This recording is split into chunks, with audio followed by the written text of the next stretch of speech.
Laging mayroong mga banta sa isasagawang malawakang kilos protesta sa Luneta bukas, November 30, ayon kay Defense Secretary Gilberto Teodoro. Sa kabila nito, inaasahan ng kalihim na magiging matahimik pa rin ang rally. Pinagtutuunan din ng pansin ng Armed Forces of the Philippines ang kaligtasan ng mga dadalo. Nakahanda rin sa worst case scenario ang Office of the Civil Defense o OCD at Philippine National Police o PNP.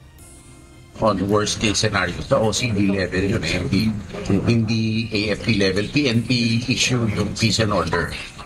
So sa amin, sa OCD level, naka-prepare lahat ng ambulansya, emergency services, for any contingency, not necessarily a violent one, but health concerns or whatever. Ayon pa kay Secretary Teodoro, maaaring makasuhan at hulihin ang sinumang mananawagan ng military reset kasabay ng rally. That's totally illegal, and that's inciting to sedition. What you cannot do directly, you cannot do indirectly in the law. So, when you say withdrawal of support, it's an indirect way of saying, I'll take over, which is illegal.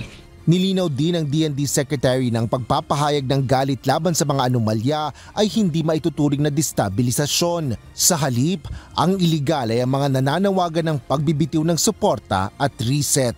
Asher Cadapan Jr., UNTV News and Rescue. Diyos ang aming sandigan, serbisyo publiko ang aming pinahahalagahan.